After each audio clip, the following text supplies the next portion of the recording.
အားလုံးမင်္ဂလာပါဒီနေ့ညဒီမှာလာပြီးတော့မှပါဝင်ရတဲ့အစီခံရတဲ့အတွက်သူပဲဘုရားသခင်ယေရှုတော်ချီးမွမ်းပါတယ်ဆိုတော့ယုံကြည်သူတယောက်ရဲ့အသက်တာပေါ့လေယုံကြည်သူတယောက်ရဲ့အသက်တာဆိုတော့တင်မလေးရှားမှာပဲနေနေမြန်မာပြည်မှာပဲနေနေအမေရိကပဲနေနေအိန္ဒိယပဲနေနေဩစတြေးလျပဲနေနေကြိုက်တဲ့နေရာမှာနေယုံကြည်သူတယောက်ရဲ့အသက်တာမှာဘယ်သူနဲ့မှမတူတဲ့အဓိကကျတဲ့ထူးခြားမှုတစ်ခုရှိတယ်အဲ့ဒါပဲအဲ့ဒီအဓိကကျတဲ့ထူးခြားတဲ့အရာအပေါ်မှာကျွန်တော်တို့နေ့စဉ်အသက်ရှင်သွားတတ်ဖို့အဲ့ဒါအရေးကြီးဆုံးပဲရိုးရိုးလေးပဲဆိုတော့ကျွန်တော်နာမည်ခုနကမိတ်ဆက်ပြီးပြီဇော်သူလင်းလို့ခေါ်တယ်ကျွန်တော်ကျတော့ single လားတော့မမေးတော့ဘူးဗျကျွန်တော်မေးမလားလို့လေမေးမလားလို့မမေးဘူးမျက်နှာလိုက်တာဟုတ်လားကျွန်တော်ကရန်ကုန်မှာနေပါတယ်ရန်ကုန်မှာနေပါတယ်လောလောဆယ်တော့တယောက်တည်းရောက်နေတော့ဆို single လို့ပြောရမလားကျွန်တော်သမီး3ယောက်ရှိတယ်ကြော်ညာတာမဟုတ်ဘူးတော့ပြောပြတာအရွယ်ရောက်နေပြီအရွယ်ရောက်နေပြီကျွန်တော်သမီးကြီးကဒီစမ်းဝေးကနေပဲကျောင်းအောင်သွားတာသမီးကြီးကကျွန်တော်တို့ပတ်စံရှိလို့ထားနိုင်လို့မဟုတ်ဘူးဖျားပြင်ဆင်ပေးလို့ scholarship ရလို့သူလာတက်တယ်ဒီမှာ4နှစ်တက်တယ်2019ကပြီးတယ်ထင်တယ်အခုတော့တခါမြန်မာပြည်ပြန်လာတယ်လှုပ်တယ်အဖေတွေနဲ့အတူတူနေတယ်မိဘနဲ့ပြောနေတာအခုခစ်ပြတ်တော့ပြန်ထွက်သွားရတဲ့တော်ပြီးတော့မှနောက်ကျောင်းတစ်ခုထပ်တက်နေတယ်အဲ့လဲ scholarship နဲ့ပဲကျေးဇူးတော်နဲ့တက်နေတာပေါ့ဆိုတော့နောက်သမီး2ယောက်ကတော့စင်ကာပူမှာရှိတယ်တယောက်ကအလုပ်လုပ်တယ်ပြီးတော့အငယ်ဆုံးကိုသူကပြန်ပြီးတော့ကျောင်းထားတယ်ဆိုတော့တနေ့ကလာတယ်ကျွန်တော်တွေ့တယ်အဖေနဲ့2ရက်လာနေတယ်မနေ့ကညနေကပြန်သွားတယ်ပေါ့လေဆိုတော့လောလောဆယ်တော့အိမ်မှာကျွန်တော်တို့ဇနီးမောင်နှံ2ယောက်ပြီးတော့မှကျော်သမီးတွေမွေးခဲ့တဲ့ခွေးလေးတစ်ကောင်ရှိတယ်ကျော်သမီးတွေကအဲ့ဒီခွေးလေးကိုမွေးပြီးတော့သူတို့ကမိုင်ဆန်းနဲ့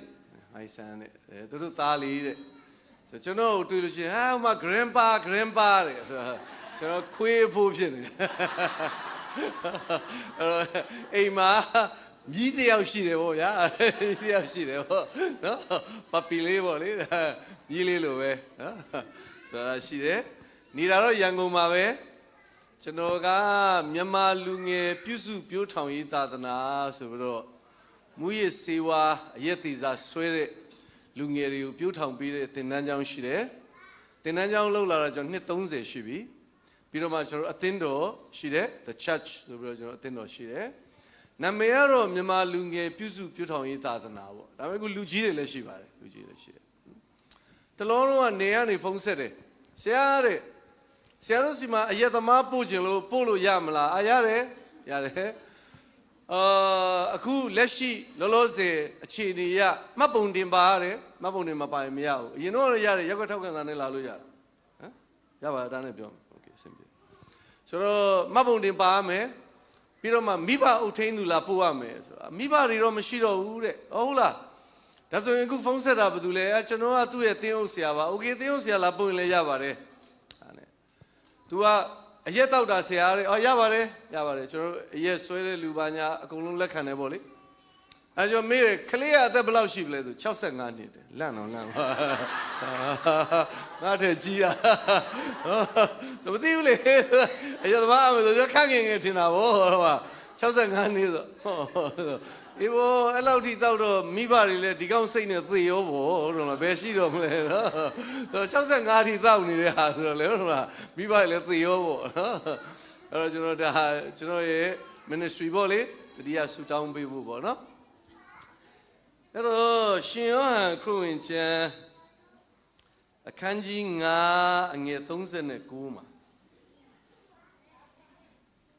ကျမ်းစာလေးကျွန်တော်ဖတ်ပြီးမယ်နောက်ကလည်းဖတ်အောင်ကျမ်းစာအားဖြင့်ထာဝရအသက်ကိုရမည်ဟုစိတ်ထင်နှင့်သင်တို့သည်ကျမ်းစာကိုစေ စစ်ကြည့်ရှုကြ၏ထိုချမ်းစာပင်ငါဤသက်တည်ဖြစ်၏ဒါကသခင်ယေရှုကိုယ်တိုင်ပြောတဲ့စကား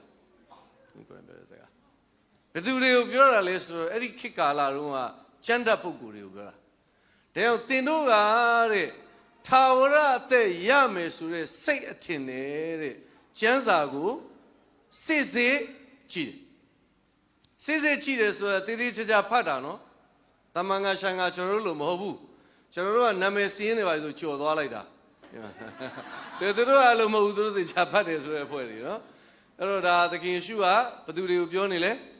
ကျမ်းစာသေချာဖတ်တဲ့လူတွေကိုပြောတာဆိုတော့ကျွန်တော်တို့ကသေချာဖတ်တဲ့ထဲမှာပါဘူးဆိုကျွန်တော်တို့ပြောတာမဟုတ်ဘူးပေါ့နော်အဲ့လိုခံယူရတာပေါ့သေချာဖတ်တဲ့လူတွေအဲ့တော့ထိုကျမ်းစာပင်ငါဤသက်တည်ဖြစ်တယ်လို့ပြောတယ်အဲ့ဒါဒီကျမ်းမင်းတို့ဖတ်နေတဲ့ကျမ်းစာတဲ့ငါ့ကိုညွှန်ပြတာသခင်ယေရှုကဒီလိုပြောတာငါရဲ့သက်တည်ငါ့ကိုညွှန်ပြတာအဲ့တော့စဉ်းစားကြည့်မယ်သခင်ယေရှုအဲ့လိုပြောနေတဲ့အချိန်မှာသူတက်တော်ထင်ရှားရှိတဲ့အချိန် AD 30 တုန်းကဒီ Holy Bible ကမရှိသေးဘူးလေဓမ္မသစ်ကျမ်းမှာမရေးရသေးတာဒါဆိုရင်သင်တို့ကျမ်းစာကိုစစ်စစ်ကြည့်တယ်လို့သခင်ယေရှုပြောနေတာဓမ္မသစ်မပါဘူးဓမ္မဟောင်းကျမ်းတွေကိုပြောနေတာအေးမင်းတို့ဖတ်နေတဲ့ဂျူးတွေအနေနဲ့ပြောရင်ဂျူးတွေမှာပြည့်ညတ်တိ5ကျမ်းရှိတာပေါ့ပြီးတော့ prophecy ကျမ်းတွေရှိတာပေါ့အေးမင်းတို့ဖတ်နေတဲ့အဲ့ဒီပင်တချုပြည့်ညတ်တိ5ကျမ်းပဲဖြစ်ဖြစ်မင်းတို့ဖတ်နေတဲ့ prophet ကျမ်းတွေပဲဖြစ်ဖြစ်အဲ့ဓာတွေအားလုံးကငါ့ကိုညွှန်ပြနေတာငါ့ကိုညွှန်ပြနေတာဒါကြောင့်ဓမ္မဟောင်းကျမ်းတွေကသခင်ယေရှုခရစ်တော်ကိုညွှန်ပြတယ်အာမင်အဲ့ဒါကြောင့်ဟေဘရဲဆရာကဟေဘရဲ30မှာဒီလိုပြောတယ်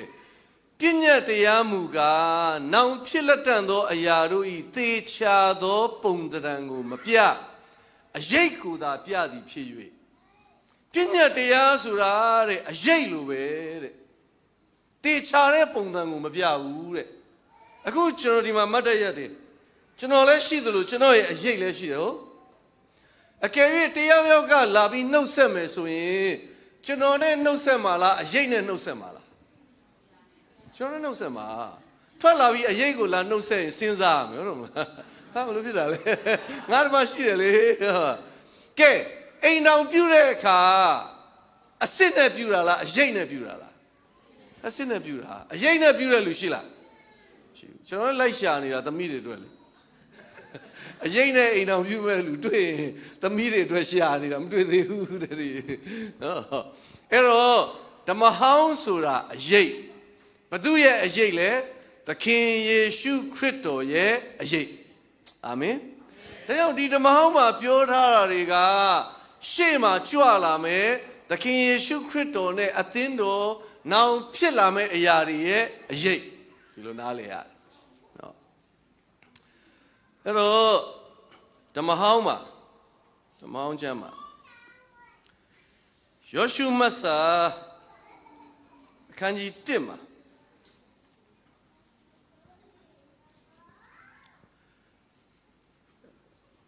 အခန်းကြီး1အငယ်1ကျွန်တော်ဖတ်ပြီးမှနောက်လည်းဖတ်အောင်ထာဝရဘုရားဤကျွန်မောရှေသည်အနိစ္စရောက်သောနောက်မောရှေလက်ထောက်နုံဤသားယောရှုအားထာဝရဘုရားကငါဤကျွန်မောရှေသည်အနိစ္စရောက်လေပြီတို့ဖြစ်၍သင်နှင့်သင်၌ပါသောဤလူအပေါင်းတို့သည်ယခုထ၍ယော်ဒန်မြစ်တစ်ဖက်သို့ကူးကြလော့ဣသရေလအမျိုးသားတို့အားငါပေးသောပြည်ကိုဝင်စားကြလော့အဲ့တော့မောရှေမရှိတဲ့အခါယောရှုတက်လာတယ်နော်ယောရှုတက်လာတယ်အဲ့တော့ယောရှုကပထမရှေ့ပိုင်းတွေမှာဖတ်ကြည့်လာရင်ယောရှုကမောရှေရဲ့ဥဆောင်ခြင်းနောက်မှာ तू က follow လုပ်နေတာ တခုခုဖြစ်ရင်မောရှေရပဲရှေ့ရရှင်းတာတခုခုဖြစ်ရင်မောရှေရပဲရှင်းတာသူကနောက်ကနေကြည့်ပြီးတော့မောရှေခိုင်းတာလေးလုံးလုံးတော့ပဲအခုကမောရှေမရှိတော့မောရှေရဲ့နေရာကိုသူဝင်ရပြီ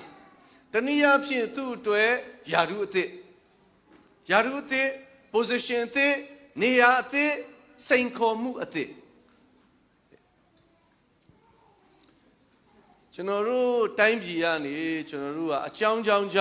ထွက်လာကြတယ်ဒီရောက်တဲ့အခါကျတော့ကျွန်တော်တို့ယဉ်ကျေးမှုအသစ်တွေတွေ့ရတယ်မတူတဲ့လူမျိုးအသစ်တွေတွေ့ရတယ်အတွေ့အကြုံအသစ်တွေတွေ့ရတယ်အလောက်ကိုင်းအသစ်တွေလုပ်ရတယ်ဟုတ်လားမြန်မာပြည်မှာတော့ IT ပညာရှင်ပါညာအခုဒီမှာခောက်ဆွဲကြော်ရင်ကြော်နေတာဟုတ်ပါဆရာကျွန်တော်ကွန်ပျူတာနဲ့ကြောင်းတာဆရာကျွန်တော်ခောက်ဆွဲကြော်စားသွားကြည့်ပါညာစားဖို့ဟုတ်ပါဟာမြန်မာပြည်မှာကိုယ့်ဘာကိုကုံစုံဆိုင်လေးနဲ့နေတာဒီမှာကျတော့ဇပွဲထိုးရင်ထိုးနေရတယ်ဗကန်ဆင်းရင်ဆင်းနေရတယ်ကိုယ့်ဘာကိုယ့်ရဲ့ဝမ်းရေးအတွက် survive လုပ်နေတာပဲတချို့လဲလမ်းမှာမတ်တက်ရက်ပြီးတော့မဆက်ခေါ်ပေးနေတဲ့လူလည်းရှိတာပဲအသီးသီးဒါကိုဝမ်းရေးလုပ်နေကြတာပဲအများကြီးအတွေ့အကြုံအသစ်တွေလေအလောက်ကန်အသစ်တွေလေဟုတ်လားစိန်ခေါ်မှုအသစ်တွေကျွန်တော်ကြုံတာယောရှုလည်းအခုဒါကြုံတော့မှာအဲ့ဒီအချိန်မှာဖယားကယောရှုကိုဒီလိုပြောတယ်အငယ်9မှာကျွန်တော်ဖတ်ပြီးမယ်နောက်ကလည်းဖတ်သင်အသက်တည်သည့်ကာလပတ်လုံးသင်ရှေ့မှာအဘယ်သူမျှမခံမရနိုင်ရာအကြောင်းမူကားမောရှေနှင့်အတူငါရှိသကဲ့သို့သင်နှင့်အတူငါရှိလိမ့်မည်ငါသည်သင်ကိုမစွန့်အလင်းပြည့်၍မထားဟာလေလုယာမင်းအသက်ရှင်နေတဲ့ဘဝတစ်လျှောက်လုံးနဲ့မင်းကိုဘယ်သူကမှစီးတားလို့မရဘူးဒီလိုပြောတာဘာဖြစ်လို့လဲဟာငါတယောက်လုံးမင်းနဲ့အတူရှိတယ်ခုနပထမဦးဆုံးတချင်းစဆိုတဲ့အခါနောက်မှထိုးတဲ့ပုံလေးရရင်တစ်ချက်လောက်ထိုးပြကျွန်တော်အဲ့ဒါကြီးကိုအနန္တစัจ java လာလို့စဉ်းစားရင်အဲ့ဒီအလုံးတစ်လုံးလောက်ကကျွန်တော်တို့ရဲ့ကဘာပဲကျွန်တော်တို့ရဲ့ဂျိုပြာကြီးပဲအဲ့ထက်အလုံးလေးတစ်လုံးလောက်ပဲရှိတယ်စဉ်းစားခြင်းအဲ့ဒီအလုံးလေးပေါ်မှာကျွန်တော်တို့ရှိနေတာ nothing ဘာမှမဟုတ်ဘူးအနန္တစัจ java လာကြီးနဲ့နှိုင်းလိုက်အဲ့ဒီစัจ java လာကြီးထဲမှာကျွန်တော်တို့ရဲ့ကဘာဂျိုဆိုတာအဲ့ဒီအလုံးတစ်လုံးလောက်ပဲရှိတယ်အဲ့ဒီအလုံးတစ်လုံးပေါ်မှာကျွန်တော်တို့အသက်ရှင်နေတာဒါပေမဲ့အဲ့ဒီအနန္တစัจ java လာကိုဖန်ဆင်းတဲ့ဖခင်သင်ဘဝထဲမှာအတူလာနေတယ်အဲ့ဒါကိုသင်မြင်ရ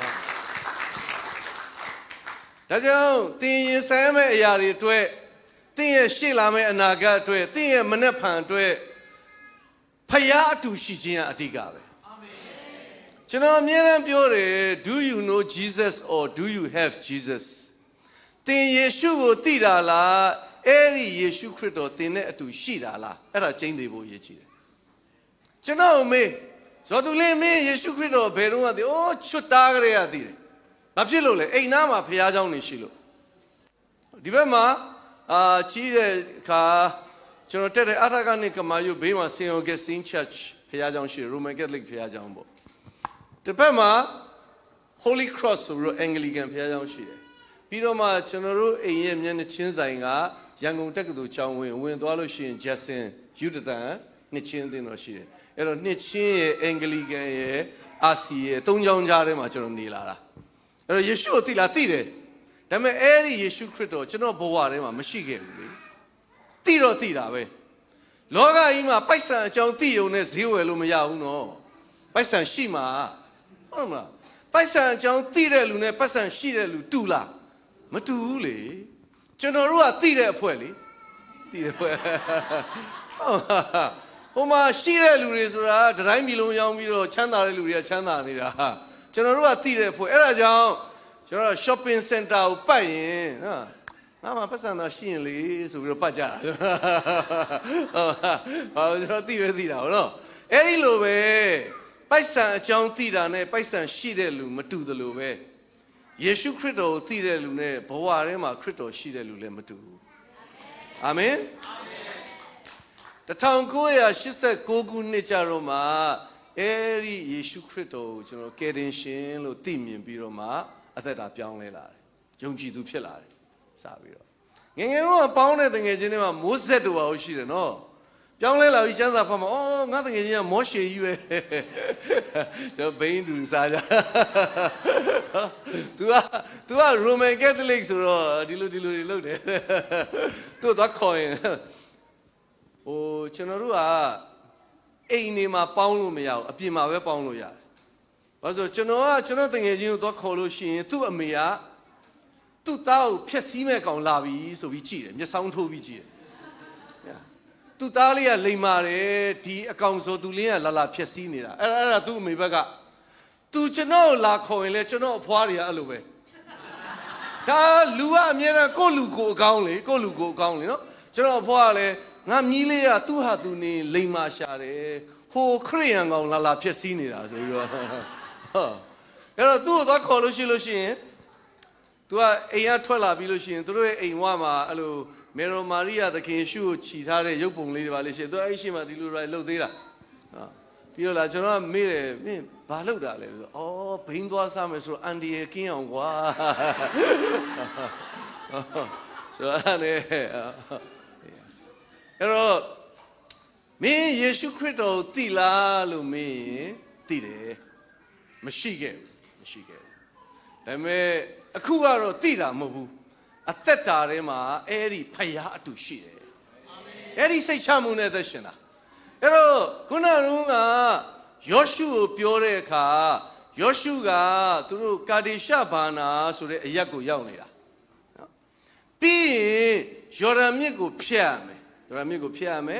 ပြီးရင်ဒီဘက်ကန်းနေလှမ်းကြည့်ရင်ဟိုဘက်ခါနန်ပြည်ထဲမှာယေရီခေါမြို့ကြီးအကြီးကိုလည်းမြင်ရတယ်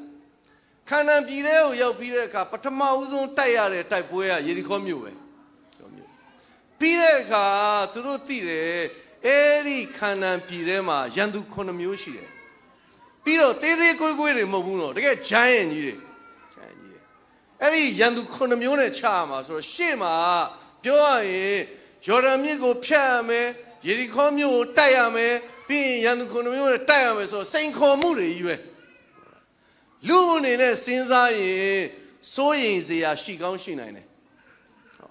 ဖီးရကြောက်ရွံ့ခြင်းလဲလူမှာရှိရင်ရှိနိုင်တယ်အဲ့ဒီအချိန်မှာဖယားယူလေးပြောတာယောရှုမင်းဘာမှစိတ်ပူစရာမလိုဘူးမင်းကိုဘယ်သူမှစီးတားလို့မရဘူးဘာဖြစ်လို့လဲငါတယောက်လုံးမင်းနဲ့အတူရှိတာဟာလေလုယာအဲ့တော့သင်ဘဝမှာမနှက်ဖန်အတွက်သင်စိုးရိမ်နေနိုင်တယ်ရှေ့ဆက်ငါတို့ဘာတွေကြုံရမလဲငါတို့အစင်ရောပြေပါမလားနော်စွန့်ပြီးတော့ထွက်လာတာနော်စွန့်ပြီးထွက်လာတာအိုးပြစ်အိမ်ပြစ်တချို့ဆိုရင်လည်းပြန်စရာအိမ်လည်းမရှိတော့ဘူးမိလောင်သွားပြီဘာညာအစရှိနေပေါ့ကျွန်တော်တို့ဘဝတွေအများကြီးနောက်ဆုံးကျွန်တော်တို့ကဟဲငါတို့ကမျောလင်းချက်ရောရှိသေးရဲ့လားဆိုတဲ့မိဂုံမျိုးသင်မှာရှိကောင်းရှိနိုင်တယ်ဒါပေမဲ့စိတ်ချမှုကအကြီးမြတ်ဆုံးဖရားသင်ဘဝထဲမှာအတူရှိတယ်အာမင်အဲ့ဒီဖရားနဲ့အသက်ရှင်တာ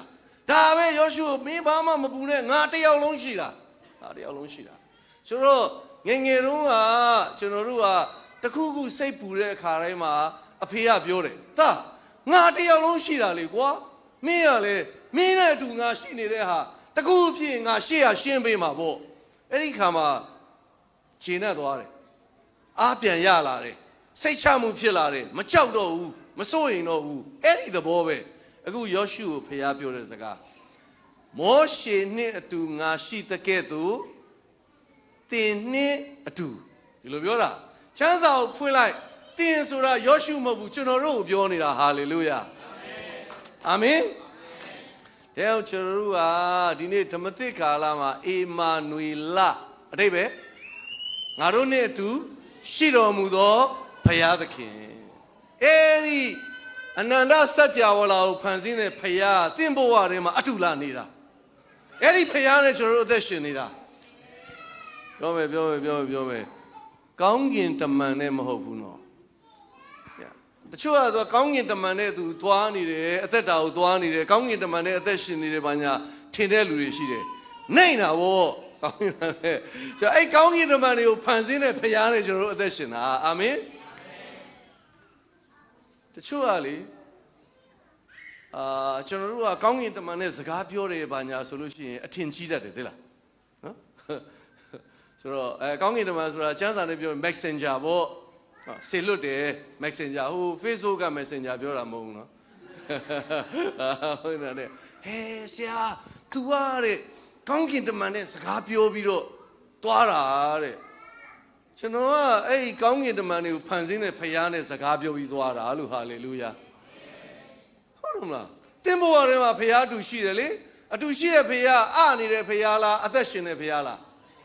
အဲ့ဒီဖခင်စကားပြောနိုင်လားပြောနိုင်တယ်လေတင်ဖခင်နဲ့နေ့စဉ်စကားပြောပြီးအသက်တာကိုသွားတာကောင်းကင်တမန်လွတ်ပြီးတော့စကားပြောခိုင်းရရင်အဲ့ဒီလူရဲ့ဘဝထဲမှာဖခင်မရှိလို့ဖခင်မရှိသေးလို့ကောင်းကင်တမန်လွတ်ပြီးပြောခိုင်းရတာဖခင်အတူရှိနေတာဖခင်ဘာကောင်းကင်တမန်မှလွတ်เสียမလို့ဘူးသူကိုယ်တိုင်ပြောမှာ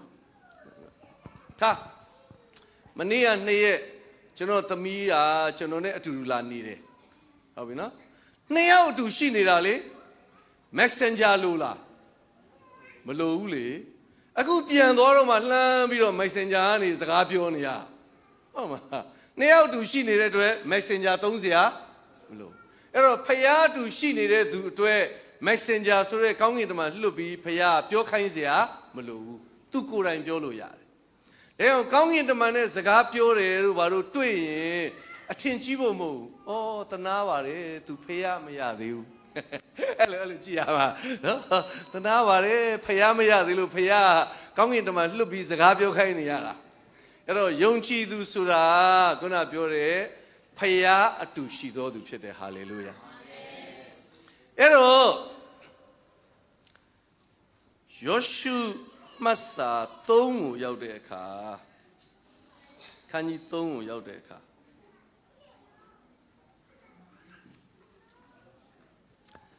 ကျွန်တော်ဖတ်ပြီးမယ်နောက်ကလည်းဖတ်အောင်ယောရှုသည်နန်းနဲ့စောစောထ၍ဣသရေလအမျိုးသားအပေါင်းတို့နှင့်တကွရှိတ်တိမ်မြို့မှပြောင်း၍ယော်ဒန်မြစ်ကိုမကူးမီမြစ်နားတွင်စခန်းချကြ၏3ရက်စေသောအခါတမှုတို့သည်တတ်တလျှောက်လုံးသို့သွား၍သင်တို့ဖျားသခင်ထာဝရဖျားဤပဋိညာဉ်တစ်တာကို၎င်းတစ်တာထမ်းသောယဇ်ပုရောဟိတ်လေဝိသားတို့ကို၎င်းမြင်လျင်သင်တို့သည်နေရာပြောင်း၍လိုက်ရကြမည်တစ်တာတော်နှင့်သင်တို့ဆက်ကြားကိုအတောင်တစ်ထောင်ချ၍ခရီးကွာစေရမည်လိုက်ရသောလမ်းကိုသိမည်အကြောင်းတစ်တာတော်အနီးသို့မချင်းပဲလိုက်ရမည်ဤလမ်းသို့သင်တို့သည်တခါမျှမလိုက်ကြသေးဟုလူအပေါင်းတို့အားမှားထားကြ၏နှုတ်ကပတ်တော်သည်အရောက်စီတိုင်းရဲ့ဝိညာဉ်ရေးရာအတွက်ကောင်းချီးမင်္ဂလာဖြစ်ပါစေအဲ့တော့ဒီမှာယော်ဒန်မြစ်အဆက်မှာမကူသေးဘူးကူးတော့မယ်ကူးမဲ့အချိန်ဖေရကဘာပြောလဲဆိုတော့ဗရိညင်တစ်တာထမ်းတဲ့ယဇ်ပုရောဟိတ်တွေရှေ့ကသွားမယ်တဲ့မင်းတို့တွေကအဲ့ဒီနောက်ကနေအတောင်2000တောင်ဆို guide 1000ပေ3000လောက်ခွာပြီးတော့နောက်ကလိုက်တဲ့ဗရိညင်တစ်တာရှေ့ရသွားပြီမယ်ယဇ်ပုရောဟိတ်၄ယောက်ထမ်းပြီးရှေ့ရသွားမယ်ကျွန်တော်ကခုနပြောတဲ့1989မှာခရစ်တော်ကိုကယ်တင်ရှင်လို့သိမြင်ပြီးတော့ပြောင်းလဲပြီးတော့ကယ်တင်ရှင်လို့ယုံကြည်ပြီးတဲ့အခါနှစ်ချင်းတော်တွေခံပေါ့နော်နှစ်ချင်းခံတဲ့အခါအဲ့တော့နှစ်ချင်းခံတဲ့အထိမ်းအမှတ်အနေနဲ့ဓမ္မသစ်ကျမ်းစာကိုလေးလက်ဆောင်ရတာနဲ့ကျွန်တော်ကစာအုပ်ဖတ်တာဝါသနာပါအဲ့တော့ပြီးတာနဲ့အဲ့ဓမ္မသစ်ကျမ်းကိုဖတ်တာအချိန်ရတိုင်းဖတ်တာ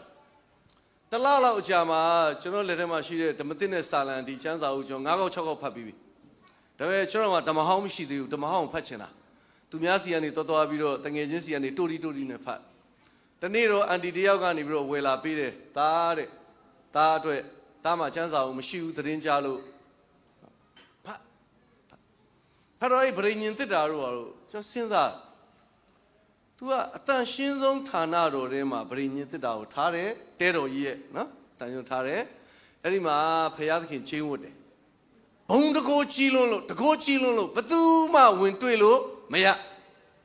နော်အထဲဝင်အောင်မှလေကျမ်းစာမှာဗာပြောလဲဆိုတော့လေချွေးနံမနံအောင်တဲ့ဟိလားအဲ့လိုပြောတာနော်ပိတ်ချောဝတ်ပြီးလာမယ်တဲ့ဟိုအပေါ်ကအထူကြီးနဲ့မင်းချွေးပိုက်ထွက်ပြီးညင်ညင်ပတ်ငါစီမလာနဲ့တန်ရှင်းသောဖယားတန်ရှင်းလာစီချင်တာအဲ့လိုပြောတာအဲ့ဒါတော့မှရစ်ပရောဟိမင်းကတစ်နှစ်မှာတစ်ချိန်မှဝင်ဝင်ရှိတယ်အခက်မသိအထဲမှာလဲသိနိုင်သေးတယ်တကိုးကြီးလွန်းလို့ရှားဘူးမှဝင်လို့မရဘူးဟောဟာမိုးတိမ်ရွေးပြီးနေရာပြောင်းရမယ်လေဝိတွေပစ္စည်းတွေဘာညာကြတော့လေဝိသား၄ယောက်ကတဲ့အဲ့ဒီဗရိညင်သစ်တာကိုဒုတ်ရှူပြီးတော့ထမ်းရတယ်တဲ့ကျွန်တော်စဉ်းစားသူကတကိုးကြီးတယ်ဆို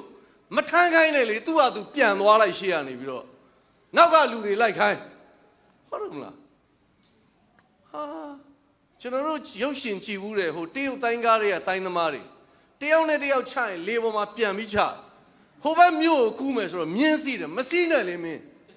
ဆက်ပြီးပြန်သွားလိုက်လေတိုင်းနဲ့ပြန်သွားလိုက်လေဟုတ်တယ်မလားမင်းခုနကတော့ဓာချင်းခုတ်တော့မင်းလေပေါ်မှာပြန်နေပြီးတော့ဟုတ်တယ်မလားအခုဟိုဘက်မြို့သွားမယ်ဆိုတော့မြင်းပြန်စီးတယ်ငါဆိုရင်မစီးတော့ဆက်ပြီးတော့ပြန်သွားမယ်ဟုတ်တယ်မလားလေတိုင်းနဲ့ဟာကျွန်တော်ကြည့်တယ်ဟာဒီပရိညင်တက်တာလဲကွာလို့တရုတ်တိုင်းကားလို့ပဲအဓိပ္ပာယ်မရှိဘူးလို့ဟိုထဲမှာနေတော့ကျတော့ဘုံတကိုကြည့်တယ်အခုနေရာပြောင်းမယ်ဆိုလူကထမ်းမရဘာလဲကွာလို့အဲ့ဒါခုနကကျွန်တော်စပြောလာတယ်ဒါတွေကသခင်ယေရှုခရစ်တော်ရဲ့အရေးဖြစ်တယ်ဆိုတာမသိခဲ့လို့ကျင်းဝတ်နေတဲ့အချိန်မှာယေရှုခရစ်တော်ရဲ့ဖယားဇာတိကိုဖော်ပြပြီးတော့မှလူတွေတည်တဲ့အချိန်မှာသခင်ယေရှုရဲ့လူဇာတိကိုဖော်ပြတယ်ဟာလေလုယာဒါနောက်သိလာတဲ့အချိန်ပေါ့အဲ့တော့အခုဒီမှာဗရိညင်သစ်တာရှေ့ကသွားမယ်အဲ့တော့ဓမ္မဟောင်းမှာဗရိညင်သစ်တာရှိခြင်းဆိုတာကဒီဣသရေလတွေနဲ့အတူဖယားသခင်အတူရှိခြင်းပြီးတော့ခရီးသွားတဲ့အခါတိုင်းမှာရှေ့ကဣသရေလ6မျိုးသွားတယ်နောက်ကဣသရေလ6မျိုးလိုက်တယ်အဲ့ဒီ6မျိုးရဲ့အလယ်မှာဗရိညင်သစ်တာနဲ့လေဝိတွေကအလယ်ကသွားတယ်တရားဣသရေလလူမျိုးကလည်းကျမ်းစာမှာသိချာကြည့်ရင်73မျိုးရှိတယ်ရှေ့မှာ6မျိုးနောက်မှာ6မျိုးအလယ်မှာလေဝိတွေပစ္စည်းတွေနဲ့တဲတော်ပစ္စည်းတွေနဲ့ဗရိညင်သစ်တာနဲ့လို့သွားတယ်အဲ့ဒါအမြဲတမ်းသွားနေကြပုံစံအခုယော်ဒန်မြစ်ကိုကူးမဲ့အခါကျတော့အဲ့လိုမဟုတ်ဘူးဗရိညင်သစ်တာရှေ့ရသွားမယ်တော်လန်ခီးတစ်လျှောက်လုံးမှာဗရိညင်သစ်တာဒီအလယ်မှာပဲသွားတယ်အလယ်ရပဲသွားတယ်အခုယော်ဒန်မြစ်ကိုကူးမဲ့အခါကျတော့ဗရိညင်သစ်တာရှေ့ရသွားမယ်အဲ့ဒီဗရိညင်သစ်တာထမ်းတဲ့ယေဘရဟိတ်တွေယော်ဒန်မြစ်ရေကိုနင်းမိတာနဲ့တဲ့ယော်ဒန်မြစ်နှစ်ချမ်းကွဲတယ်အဲ့ဒါ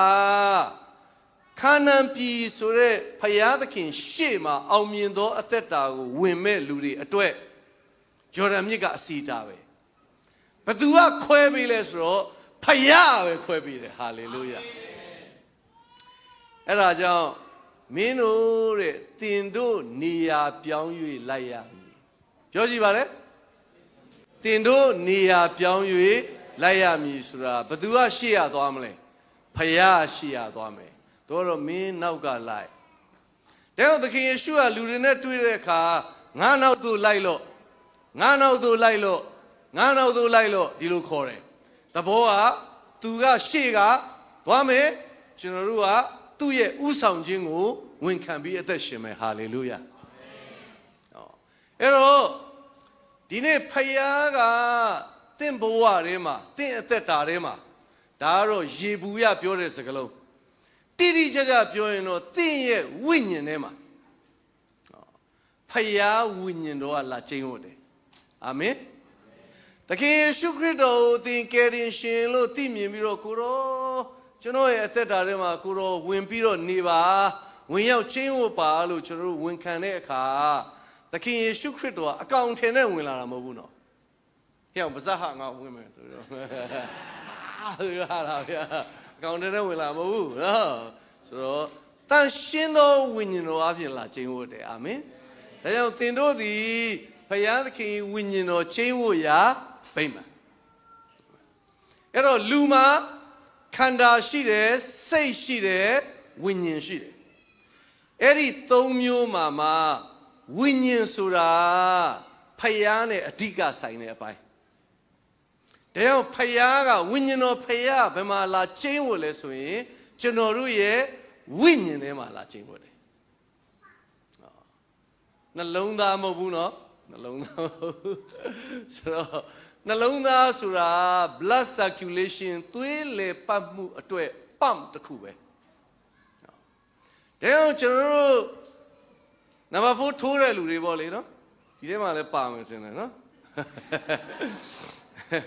ထိုးတဲ့လူချင်းပဲသိတယ်ထိုးလိုက်တာနဲ့အာကောင်မှာ gas ရိုက်တယ်လေမှုေးနေလေတခါလေလမ်းသွားရင်လည်းအဲ့ဒီအနံ့ရဟာ fist down ဆိုရအဲ့တော့ထိုးလိုက်တာနဲ့ဒီနှလုံးကိုတန်းဆောင်တာအဲ့တော့သေစရာရှိရင်လည်းအမနှုတ်နိုင်ဘူးအိမ်သာထဲနေသေနေတာနော်မသေးလို့ကျေးဇူးတော့ကျွန်တော်ပြီးခဲ့တဲ့နှစ်ကမွေးနေ့နားမှာကျွန်တော်ဘဝတစ်လျှောက်လုံးပြန်စဉ်းစားကြည့်တာကားနှစ်ခါမှောက်ဖူးတယ်ရေတစ်ခါနစ်ဖူးတယ်ကားနှစ်ခါမှောက်ဖူးတယ်သူများတွေကဗိုလ်ဆိုကမမောက်ဘူးပြောတာကျွန်တော်မောင်းတာမှောက်တယ်ဗျာကားနှစ်ခါမှောက်ဖူးတယ်တေလူနီးပါးဖြစ်တဲ့ဟာတွေပေါ့တေလူနီးပါးဖြစ်တာ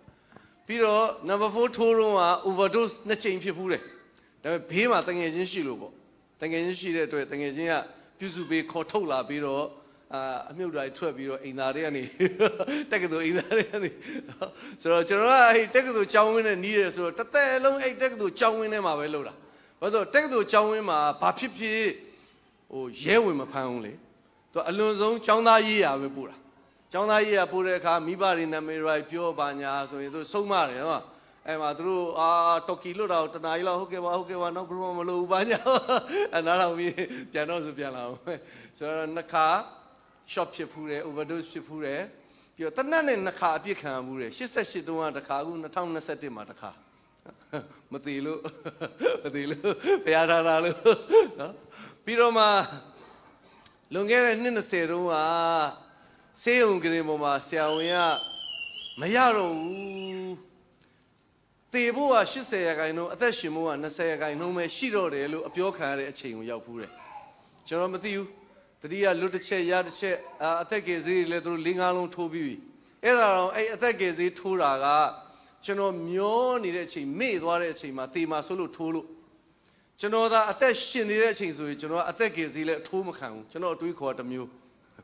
ဝင်သက်ထွက်သက်ကဘုရားသခင်လက်မှာရှိတဲ့အတွက်အသက်ကေဈေးမလိုဘူးလို့ကျွန်တော်ယုံကြည်တာမျောနေတဲ့အချိန်ဆိုထိုးအောင်လည်းမတတ်နိုင်ဘူးမိတ်ဆွေမျိုးသမီးတယောက်ကလာကြည့်တယ်အရန်ခင်လာကြည့်တယ်အဲ့ချိန်ကျွန်တော်သတိရဒါပေမဲ့ပိုက်တွေနဲ့လက်မှာလည်းဟိုဘက်ဒီဘက်သွေးပိုက်တွေ drip ပိုက်တွေနှာခေါင်းမှာလည်းပိုက်တွေအဲ့လိုပိုက်တန်းလန်းနေနေရတဲ့အချိန်မှာလာကြည့်ပြီးတော့သူကမေးတယ်ဆရာဘာစားခြင်းလဲတဲ့အဲ့တော့စဉ်းစားပြီးတော့ west တူးစားခြင်းလဲကျွေးမယ်တဲ့ပြန်ထွက်သွားတော့ဝယ်တာဟောလေကျွန်တော်ဇနီးတဲ့နောက်ကလိုက်သွားတော့ဟဲ तू ဖြစ်နေတဲ့ဟာနဲ့အစုပ်ထဲမှာချွဲတွေနဲ့ဝက်စတူးတော့ကျွေးလို့မရဘူးထင်တယ်လို့ပြောတော့အဲ့အမျိုးသမီးကဘာပဲပြောဆိုအမရဲ့တဲ့ဆရာစားကျင်တာလေးစားသွားပါလိမ့်စေဒါကျွန်တော်လုံးဝအဆုံးထွက်ထားတာအဆုံးထွက်တာစားကျင်တာလေးစားသွားပါလိမ့်စေပြီးတော့အားပေးသေးတယ်အဲ့တော့ကလေးတွေကငယ်သေးတော့သူတို့ကပညာရေးဝန်ဆောင်မှုတွေလုပ်တာဟုတ်ဘော်ဒါဆောင်ကြီးချောင်းတွေလုပ်တာဆိုတော့အမဆရာမရှိရင်လည်းဘာမှအားမငယ်နဲ့နော်ကလေးတွေပညာရေးကျမတို့တာဝန်ယူမယ်မဲသာချိုရအဲ့လိုကျေးဇူးတော်ပဲမသိလို့အဲ့တော့ခုနပြောတယ်ကျွန်တော်တို့ရဲ့ဝိညာဉ်ထဲမှာဖယားဝိညာဉ်တော်လာချင်းဝတ်တယ်အဲ့ဒါကိုဒီလိုပြောတဲ့ချမ်းစာကျွန်တော်တိုင်ပြီးတော့နောက်လိုက်ဆိုငါတို့သည်ဖယားသခင်သားဖြစ်ကြသည်ဟုဝိညာဉ်တော်သည်ငါတို့ဤဝိညာဉ်နှင့်အတူသက်သေခံတော်မူ၏ အဲ့တော့ဖယားဝိညာဉ်တော်ကကျွန်တော်တို့ရဲ့ဝိညာဉ်ထဲမှာလာပြီးတော့တက်တည်ထူပေးတာအဲ့ဒီမှာကျွန်တော်တို့စိတ်ချမှုရတယ်ဟာငါဖယားသားဟာလေလုယာဖယားနဲ့ငါနဲ့တော်ဆက်တာပြောမယ်ကဘာကြီးပေါ်မှာဖယားကိုအဖလို့ခေါ်ပြီးတော့မှဖယားနဲ့တော်ဆက်မှုရတာကျွန်တော်ကဖယားသားသမီးပါလို့ပြောခွင့်ရတာယုံကြည်သူမှာပဲရှိတယ်ပြီးတော့မှအဲ့ဒီဖယားလေကျွန်တော်နဲ့အတူရှိနေတယ်ဆိုတာလေယုံကြည်သူမှာပဲရှိတယ်ဘာသာရေးတွေကဖယားတတ်နေတယ်လူကအဝေးကလှမ်းရှိခိုးရတယ်အဲ့ဒါဘာသာရေးသခင်ယေရှုခရစ်တော်ကဘာသာရေးမဟုတ်ဘူးလူကိုကယ်ခြင်းနဲ့အသက်ရှင်တော်ဖယားသူကတတ်မနေဘူးကျွန်တော်တို့ဘဝထဲမှာအတူလာနေတယ်အဲ့တော့ကျွန်တော်တို့ကစကားပြောတဲ့အခါဒီလိုတွေပုတ်ပြတတ်တယ်ဒါပေမဲ့ဒီနှလုံးထဲမှာမဟုတ်ဘူးနော်အဲ့ဒါသိဖို့လိုတယ်နော်နှလုံးကဒီသွေးလေပတ်မှုအတွက် pump တစ်ခုပဲစိတ်ပညာနားလည်လို့ဆိုသိတယ်နော်ဒါဒီနှလုံးထဲမှာဖယားလာမလို့ဖယားကျွန်တော်တို့ရဲ့ဝိညာဉ်ထဲမှာလာချင်းဝတ်ပြီးနေတာပြီးတော့မှအဲ့ဒီချင်းဝတ်တဲ့ဖယားကအတွင်းထဲကနေကျွန်တော်တို့အထက်ကနေသင်ရဲ့နေ့စဉ်အသက်တာကိုဥဆောင်ပေးတော်ဖယားဖြစ်တယ်ခုနယော်ဒန်မြစ်ကိုဖြတ်မဲ့အခါပရိညင်သစ်တာရှေ့ရသွားမယ်လို့ပြောတယ်အဲ့ဒီလိုပဲဒီနေ့သင်နဲ့အတူရှိတဲ့ဝိညာဉ်တော်ဖယားကသင်ကိုနေ့စဉ်ဥဆောင်ပေးတယ်အဲ့ဒါယောမ8:14မှာယောမ8:14မှာကျမ်းချက်လေးအစဉ်ပြေထိုးပေးကျွန်တော်တို့ဖတ်ကြည့်အောင်ယောမဩဝါဒစာခန်းကြီး8အငယ်14အင်္ဂလိပ်လိုရှိရင်အင်္ဂလိပ်လိုပါထိုးလိုက်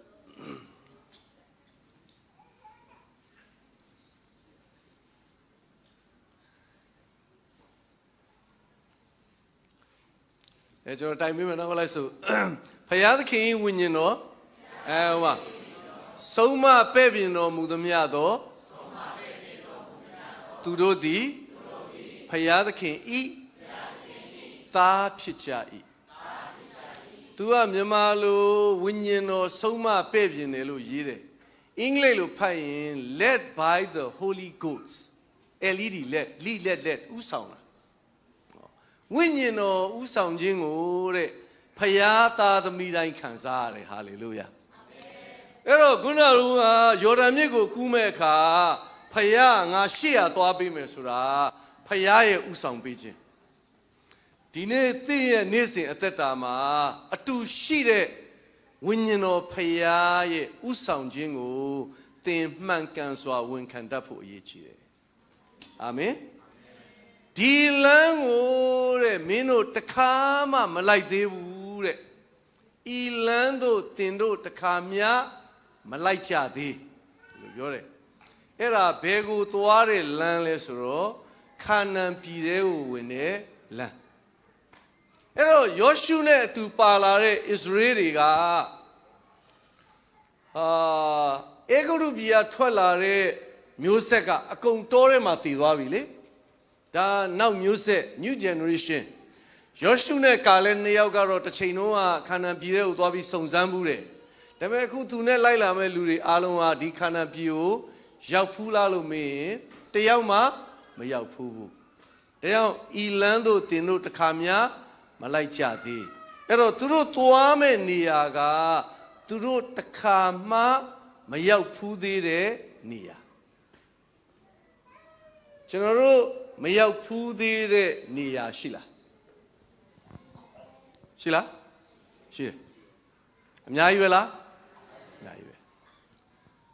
ဒါပေမဲ့ခင်ဗျားမရောက်ဘူးပဲကျွန်တော်ရောက်ဖို့ရောက်ဘူးမှာပေါ့ကျွန်တော်တို့အားလုံးမရောက်ဖူးသေးတဲ့တူညီတဲ့တနေရာရှိတယ်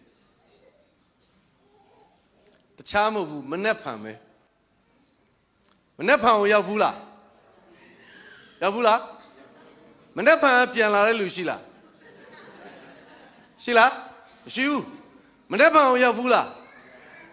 မနှက်ဖန်ရှိရောရှိလားရှိတယ်ဘယ်နာမှာမနှက်ဖန်ရောက်ရင်ဒီနေ့ကနေပြောနေတော့မနှက်ဖန်ပေါ့အဲ့ဒီကိုရောက်သွားရင် အာမို့လေဒီနေ့ခြံခဲ့ပြီနောက်တစ်ရက်ကိုထပ်ကူသွားအောင်ဟုတ်မှာဆိုတော့မနေ့ဖန်ဆိုတာအမြဲတမ်းမနေ့ဖန်ဖြစ်နေတာအဲ့ဒါမှတ်ထားပြောပြမယ်တကယ်ချင်းမနေ့ဖန်ကြရင်ပြန်ပေးမယ်ဆိုပြီးပတ်စံချီဘရောမချီနဲ့မနေ့ဖန်မရောက်နိုင်ဘူးလေမရောက်နိုင်ဟောကျွန်တော်ငယ်တော့အဲ့လိုချီတာတကယ်ချင်းကမနေ့ဖန်ကြရင်ပြန်ပေးပါမယ်ကွာပတ်စံလေးချီစမ်းပါ30လောက်ပါညာပေါ့ချီတော့မနေ့ဖန်ရောက်တဲ့ကဟဲ့အောင်မင်းမနေ့ဖန်ဆိုအေးလေမနေ့ဖန်လေနောက်ဆုံးပြောစကားများမင်းပြောတော့ငယ်တော့ကိုကအဲ့လိုလှုပ်လာဘူးတော့အခုပတ်စံလာချင်မနဲ့ဖန်မပြောနဲ့တိတိကျကျရက်ဆွဲပြော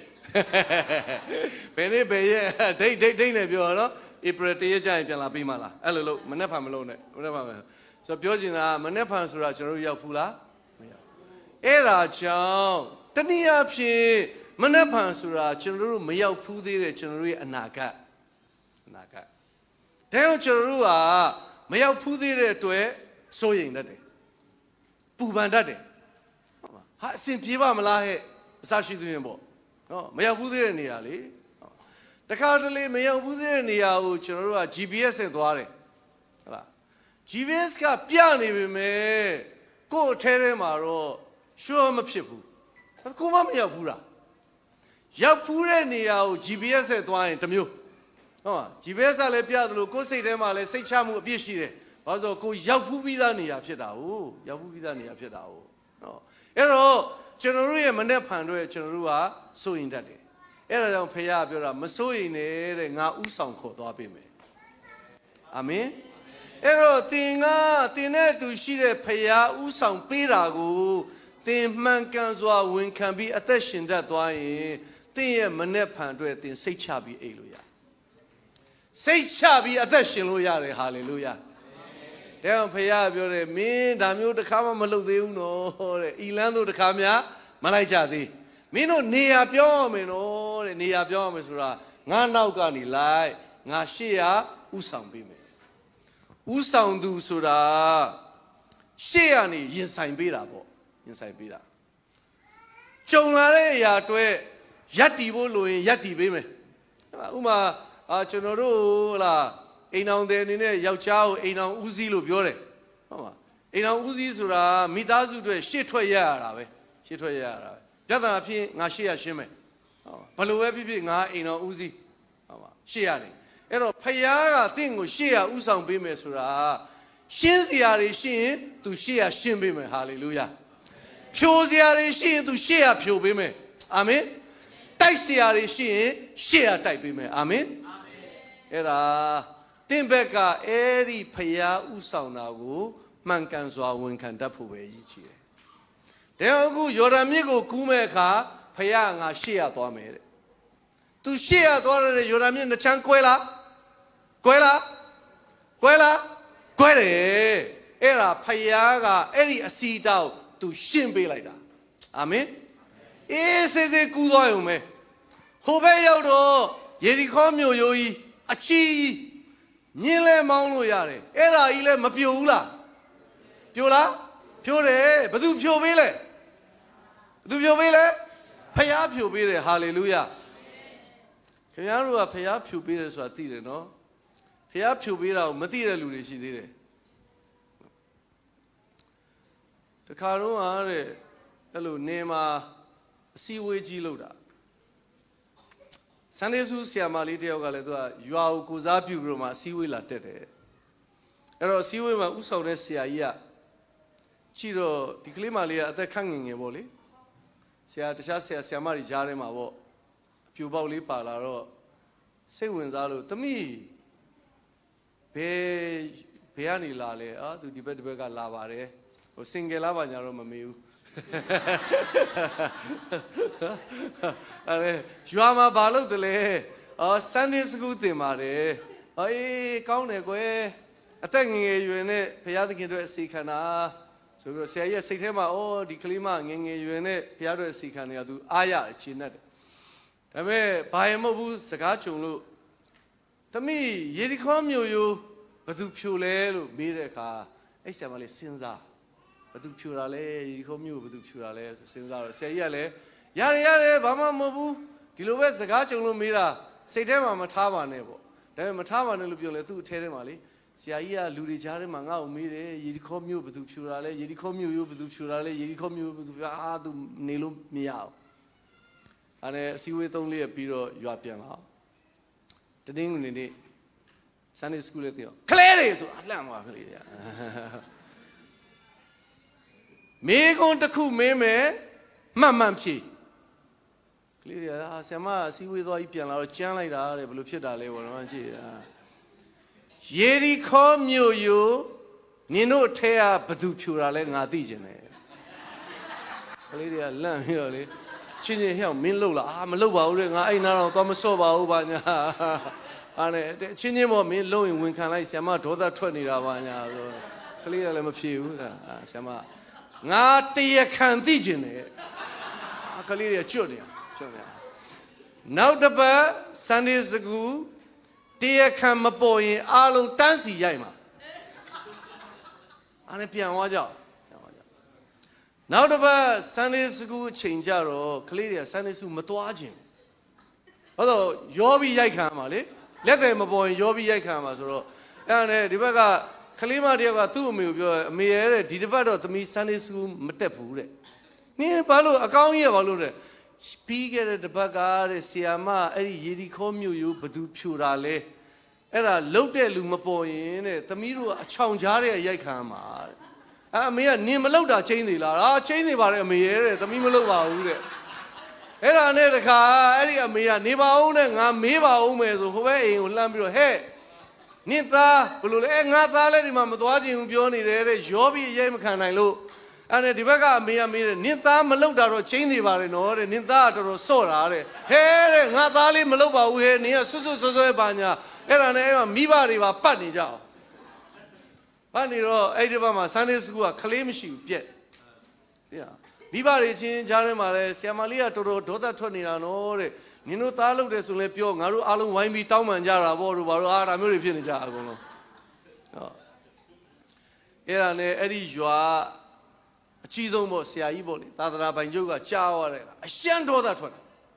အဲ့ဒါနဲ့သူ့လက်ထက်ကိုမောင်းတီးအားလုံးစုခိုင်းတာဒူအကုန်စုညနာရနေရတော့မင်းတို့တွေ Sunday School ပြတ်တယ်ဆိုအားလုံးလည်းကြောက်ပြီးတော့ကဲတေချာနာတော်ငါပြောမယ်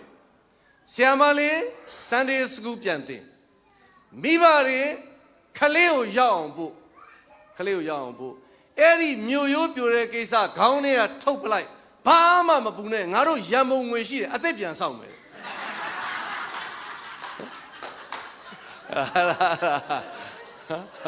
အဲ့တော့သူဖြိုလို့ဖြိုမှမသိတဲ့အဖွဲ့တွေရှိတယ်ကျတို့အများကြီးသာတယ်အဲ့တော့ဖယားဥဆောင်ပေးတဲ့အခါအစည်းအတားတွေအားလုံးလည်းဖယားဖယ်ပေးတယ်ကာထားတဲ့အရာတွေအားလုံးဖယားဖြိုပေးတယ်ရန်သူ9မျိုးအနိုင်ရတဲ့အခွင့်လည်းဖယားပြင်ဆင်ပေးတယ်ဟာလေလုယာကျွန်တော်တို့လှုပ်ရှားတစ်ခုပဲရှိတယ်သင်အသက်တာထဲမှာအတူရှိတဲ့ဝိညာဉ်တော်ဖယားရဲ့ဥဆောင်ခြင်းကိုသင်ရဲ့နေ့စဉ်အသက်တာမှာမှန်ကန်စွာဝန်ခံပြီးတော့အသက်ရှင်ဖို့ဖြစ်တယ်အာမင်နှုတ်ကပတ်တော်သည်အရောက်စီတိုင်းရဲ့ဝိညာဉ်ရေးရအတွက်ကောင်းချီးမင်္ဂလာဖြစ်ပါစေအာမင်